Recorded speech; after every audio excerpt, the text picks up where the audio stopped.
program is based on, you know, competition and practicing really, really hard with a lot of energy, and hopefully both sides of the ball will have their good battles and their wins and losses, and it'll prepare us for the Saturdays. We want to get it as competitive as possible throughout the week so the game is easy, and that's what we're trying to do. And you know, one day the offense might win, and next day defense hopefully will come back. So it's a competitive culture, and week in and week out, and it creates a great environment.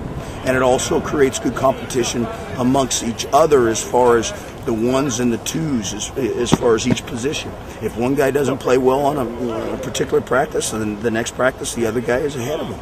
And so kids are always on their toes as far as always learning to compete and battling every day.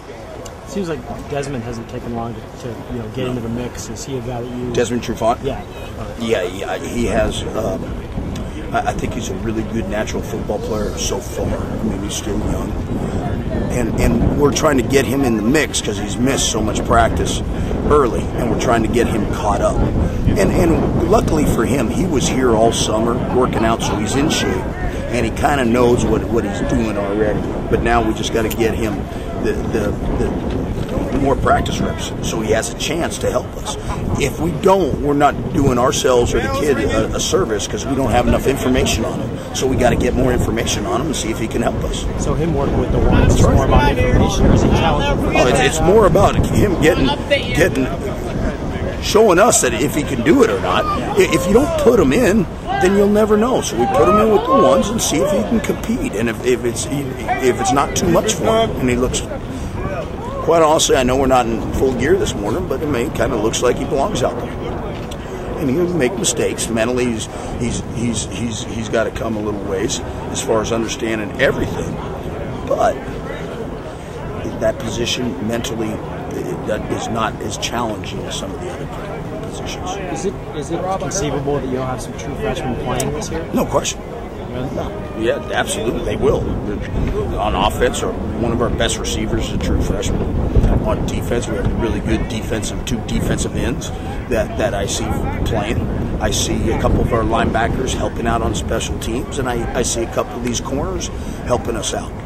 Or, Desmond, but we have a couple of redshirt freshman corners. I mean, they're going to help out, even if they're not starting as backups and special teams guys.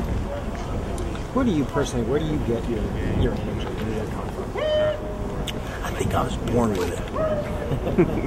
And a lot of it you got to act. There's some times where you don't feel like going, but you just, you're a leader of these guys, and you're a role model. And if you want them to be energized, well, you better make sure yourself. You got to take care of yourself, and show these guys how to do it. And be a role model, bottom line. But I've always been enthusiastic. I love what I do. I'm very fortunate. Like you guys, you love what you do. I love what I do. So I have fun out here. Were you, as a player, were you like that? Yeah, oh yeah. Just love being on the field? Yeah, I mean, football is such a great, look at this. It's such a great experience. And I get to do it for a living. Do you feel an extra pressure with such a big contract on you? You feel that there's extra pressure? I don't think about it as far as my contract. No, that has nothing to do with it. I put pressure on myself because I like to be good, and I want to be good. I don't want to let Sark down, and I don't want to let the kids down. I don't want to let my fellow staff members down or the kids down. It's not the contract. I have never even thought about that. That's for you guys to kind of chuckle around. I don't ever think about that. I'm a competitor, and I want to win at everything I do, whether it's swimming in the pool or playing whatever. Money that's not what makes me tick. Some people would say that this, in a way, is the ultimate challenge. I mean, it goes from USC. No question. That's why I love it. I mean, the ultimate challenge. It's a great challenge because you're starting at ground zero and you're building something that out of nothing, I guess you can say. And it's really cool. It's the same thing what happened many years ago, or a couple of years back at USC, where we went in there. They were one of the worst programs in the Pac-10 when we took it over, and voila! After a couple of years, that was fun. That was really enjoyable seeing that process transpire. and that's why I'm kind of hopefully it'll work here. Was it similar? I mean, is that there's a lot of similarities. There's a lot of similarities, with some things. Yep. What's the key to you doing it there and being able to do it here? Well, recruit. You need to recruit really well and bring in the players, getting the players to believe.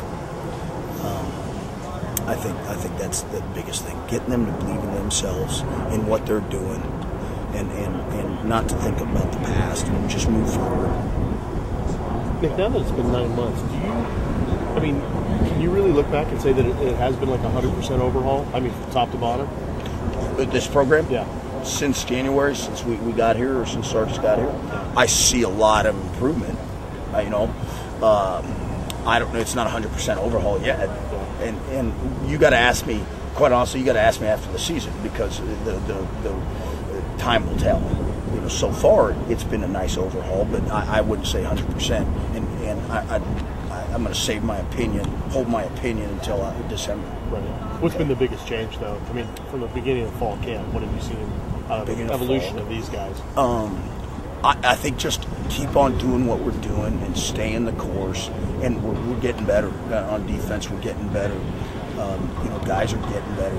They're making less mistakes mentally, obviously, because they're knowing the system more, and they're getting better at their certain techniques, and they're getting more confidence in what they're doing. And you see us making more plays every day, as far as guys showing up, and maybe the speed of our defense is we're starting to play faster because we're knowing what we're doing. How quickly do these guys pick up on your intensity? Oh, they do. They do. I think they have. There's always a couple guys that naturally that's not part of their personality, and you gotta help those guys get some enthusiasm. It just seems like it would be an infectious quality, though. I think it is. Enthusiasm is contagious, like the old saying, and if you have it, then it becomes contagious. If you don't, that's contagious too. So I think our staff as a whole is enthusiastic, and it's contagious and infectious, and I think hopefully by the end of the year, or by the end of the season, that it transpires and transcends into our football team, that every Saturday we're playing with a lot of good emotion and having fun, and people will go, God, these guys, you know what, they're playing with a great energy out there. That's really what you want people to say about your football team.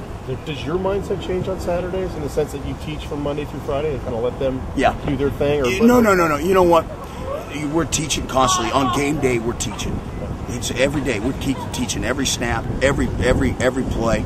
Now, we might not be yelling and screaming as much on game day, because we need to be more in control and get back to that good leadership. But there'll be times on game day, if things aren't right, we'll tell them how we feel. So it's a kind of a change of, instead of being vocal, it's more body language and kind of your eyes. Well, I'm not sure. I mean, we are what we are on Saturday. I don't I don't have a plan on how I'm going to act. I just act how I am. I just I am who I am, I guess. But I know this, that when we're Monday through Friday and on their butt, and Saturday the lights come on, and they should be ready to go without us having to prod them. Now, there are times when you have to get after your guys, when mentally they're not as sharp as they need to be, and hopefully you can get them back to being on top of all their stuff. You having fun right now? Yeah, absolutely. You strike me as the kind of guy who watches film till late at night and goes home and turns on a football game. Is that? Yeah, you know what? Yeah, I watch film, and then you go home and then you can't sleep, and you turn on the television. You're tired, but you veg out and watch the NFL channel or ESPN, and you just kind of, you're not really, I don't know what you're doing, but you're just kind of staring at the wall. I know you guys do that too. After a late night, you want to go to bed, but for some reason you put it on TV, you don't go to bed till 2:30 or something, and you wake up the next morning and go, what the hell am I doing? But you're football 24/7? I mean, do you have you know what? I have other passions, but football is a lot of it. Football is a lot of it. I mean, my kids play, and my wife loves football. I mean, it's 24/7. What are some of the other passions? What do you try? Well, in the off season, I try to have a good time and fish and read and swim and go out on the boat and have a good time and relax and read. I like to read, but football season's all football. Are you able to sit down and read, or do you? Yeah, I love to read. I love to read. Non-football stuff. Yeah. I like to read autobiographies of great people. What's your favorite? There's been a couple, but there's been a bunch. There's been a bunch.